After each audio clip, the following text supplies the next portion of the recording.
I'm going to talk about functional programming, and the brief agenda is what is functional programming, why should we do it, or at least try it, and how to do it.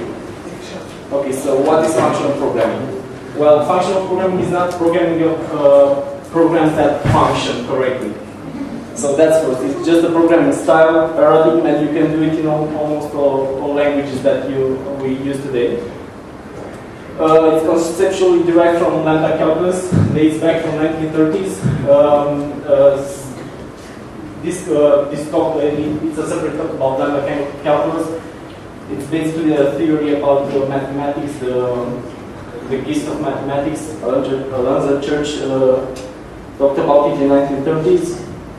It's not procedural programming, functional programming, because functions in functional programming are like mathematical functions, which is a little bit broad, but basically means that a function is defined completely on its input and output. So input completely determines the output. It's just a mapping from a value x to an output y. Okay, a little digression about imperative programming to see what's so nice about functional programming. Imperative programming in general is telling the computer what to do. Imperative languages are weak abstractions though, and are called von Neumann languages because of the architecture behind them. This architecture is about modifying the state of the computer. We have the CPU, the two squares in the middle are basically the CPU, which constantly talks with the memory. So those arrows, vertical arrows right there are basically a bottleneck. The CPU constantly tries to talk to the memory, set that, give me that, and this happens sequentially. Okay, so a computation model in imperative languages reflects von Neumann architecture, and thus is a leaky abstraction. You always have to set variable, fetch variable values, and so on. So imperative programming is not only telling the computer what to do, it's also how to do it. FP is trying to plug this abstraction leak to take you one level up in the abstraction onion. Okay, so functional programming tells the computer what to do, not how. The compiler of functional programming should determine how the computer should do what you're telling it to do. As a programmer, you only tell the computer what to do. As such, in FP, mutations are not allowed. So there are no variables, but that doesn't mean you have no identifiers. It just means that you have some variable, let's say n, and assign it a value 1, you cannot reassign it a value 2 or something. So once set, it's done with it. You have no statements. Statements just expressions, because if you don't mutate anything, then there's no reason in having statements.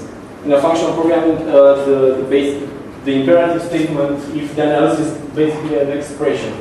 So if you have an if then else construct, that will return a value. So you can basically just function return if. It's similar with the conditional ternary operator, that with the question mark and the colon. Okay, functions are deterministic and side effect free. So as I said, it only depends on the input to produce an output.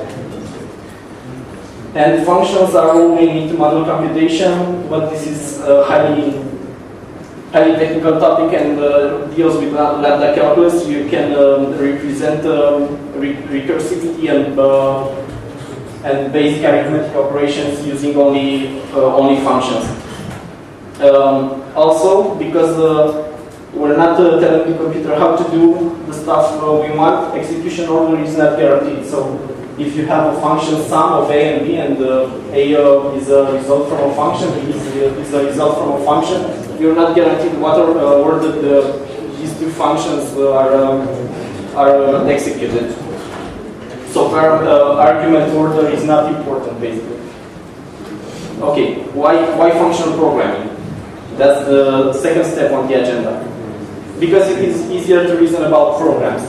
It's hard to reason about programs which have Heisenberg's, race conditions, or off-by-one errors. Heisenberg's, for those who don't know, is basically a situation in which you can see the bug, but as soon as you delve inside the code to see what's causing the bug cannot be reproduced anymore. Also, for OP people, objects crashing another object's internal state. That causes even bigger problems than global variables. Okay, so just as an example, think about if this project terminates.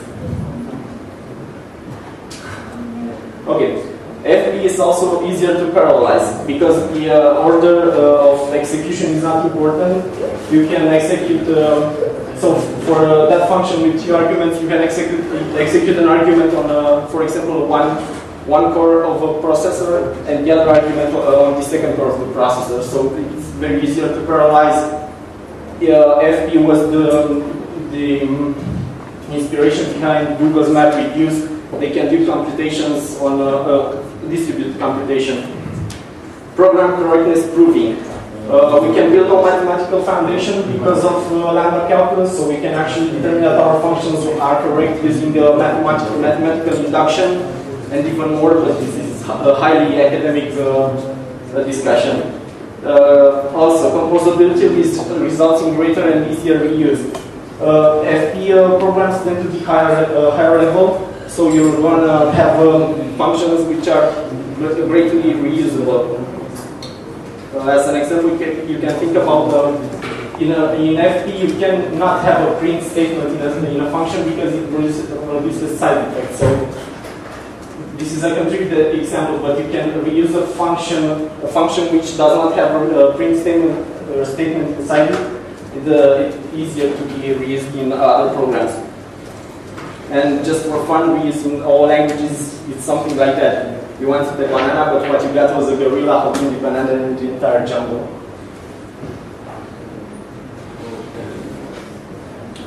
Okay, also YFP. Just broadening out our horizons, you can try out new perspectives and even change the way you do OP today because that's what you do at your job.